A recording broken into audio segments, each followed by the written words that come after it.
존경하는 경기도민 여러분, 김판수 부의장님을 비롯한 선배 동료 의원 여러분, 김동연 지사님과 임태희 교육관님을 비롯한 관계 공무원, 또 언론인 여러분, 안녕하십니까? 더불어민주당 도시환경위원회 소속 광주 출신 임창희 의원입니다. 저는 전세 사기 피해 대책을 위한 경기도의 더 큰 역할을 촉구하기 위해 이 자리에 섰습니다. 2023년 우리는 전세 사기로 5명의 청년을 잃었습니다. 4월 27일 전세 사기 특별법이 발의되고 6월 1일 제정되어 시행되고 있습니다. 국회에서 여야 대화와 타협으로 긴급 대책을 마련했다는 측면에서 의미 있는 성과입니다.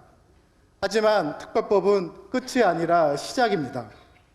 전세 사기 피해의 실효성에 대한 이견과 쟁점이 여전히 있습니다. 사회적 재난인가? 개인적 책임인가? 대출, 금융 지원으로 가능한가? 보증금, 채권에 대한 공공의 선 지원과 후 회수가 필요한가? 전세 사기에 대한 긴급 대책이어야 되는가? 전세 제도에 대한 구조적 개선인가? 하지만 저는 오늘 논쟁이 아닌 행동에 대한 이야기를 하고자 합니다. 경기도는 적극적이고 선제적으로 행동했습니다. 전세 피해 지원센터를 임시로 개소해요. 5월부터는 정식 개소하였고 긴급 주거를 지원하고 이주비와 긴급 생계비도 지원하고 있습니다. 하지만 아직 피해가 끝나지 않았습니다. 21년 하반기, 22년 상반기에 주택가 전세 가격은 가장 높았었고 전세 기간의 2년을 고려한다면 올해 하반기와 내년 상반기에는 더 큰 위험이 있을 겁니다. 경기도 내 5가구 이상의 다주택자의 고위험구를 검토해 보면은 전세가율을 넘는 80%를 넘는 주택이 2만 호를 넘습니다. 경기도는 과연 어떤 역할을 해야 할까요? 첫 번째는 경기도와 GH의 기존 주택 매입 임대를 통한 전세 사기 주택 공공 매입의 신속한 추진입니다. 정부는 주거복지 제도의 하나인 매입 임대를 통해서 경매로 나온 전세 사기 주택을 5,000호 LH를 통해서 우선 매입하기로 결정하였습니다. 경기도에도 매입 임대가 있습니다. 올해까지 약 3,900가구를 매입하였고 내년에도 600호를 매입할 예정입니다. 그렇다면 이 중에서 경기도의 공공 매입은 몇 세대일까요? 두 번째는 전세 사기 피해 대책을 위한 추가 예산 확보입니다. 공공 매입이 증가한 만큼 매입 주택으로 지원받는 주거 취약계층의 주거복지는 감소합니다. 따라서 기존 주거복지 예산 외에 추가 방안을 찾아야 됩니다. 경기도에는 도민 환원 기금이 있습니다. 21년도에 조성돼서 약 6억 7,004억 원이 아직 사용 방법을 결정하지 못하고 있습니다. 다행히 지난 7월 도민 환원 기금 중에서 30억을 긴급 생계비로 지원할 수 있었습니다. 부동산 하락기에는 공공임대주택에 대한 정책도 바뀌어야 됩니다. 대규모 건설 사업보다는 주택 시장에서 낮아진 주택을 매입함으로써 매입 임대가 더 효과적임을 주장했습니다.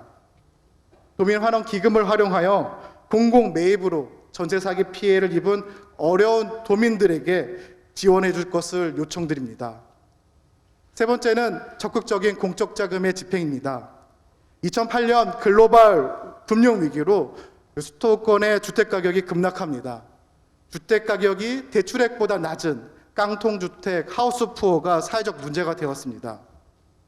22년을 기점으로 주택 가격이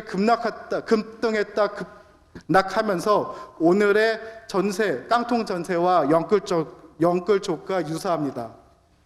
2013년 박근혜 정부는 하우스푸어 문제 해결하기 위해서 희망 임대 주택 리츠를 만듭니다. 하우스푸어의 주택을 매입한 다음에 5년 동안 임대 거주를 하다가 다시 재매입할 수 있는 제도였습니다. 총 1,069가구가 3차에 걸쳐서 매입됩니다. 당시 많은 비판이 있었습니다. 하우스푸어를 위한 왜 공적 자금을 사용하는가? 어떤 주택을 어떻게 살 것인가? 얼마에 살 것인가? 이 비판도 지금의 공공 매입과 유사합니다. 하지만 공매가 시작한 2018년 5년 만에 주택가격은 30% 상승해서 공적 자금의 회수가 아니라 공공의 과도한 이익이 문제가 됩니다. 2008년에 만들어진 금융위기로 주택시장이 불안해지면서 정책은 2013년도에 가능했고 2018년도에는 오히려 가격이 올라서 공공의 책임을 묻고 있는 상황입니다. 전세는 우리나라의 특별한 임대 방식입니다. 우리는 전세 제도를 신뢰해왔고 전세 시장의 안정을 목적으로 2004년 노무현 정부는 은행에서 전세금을 빌릴 수 있는 보증을 시작했고 2017년도 박근혜 정부는 전세 대출 보증 제도를 통해서 전세가율을 100% 보증하게 됩니다. 전세 사기는 개인의 잘못이 아닙니다. 또한 여야의 정치적 문제도 아닙니다. 주택 임대 제도가 과거에서 미래로 나아가는 구조적 변화입니다. 경기도가 전세 사기에 대한 방관자가 아니라 주택 시장과 임대 제도에 의미 있는 변화를 이끌어 나가고 도민들의 눈물에 공감하고 그 눈물을 닦는 일상으로 회복을 돕는 함께하는 경기도가 되기를 부탁드립니다. 경청해 주셔서 감사합니다.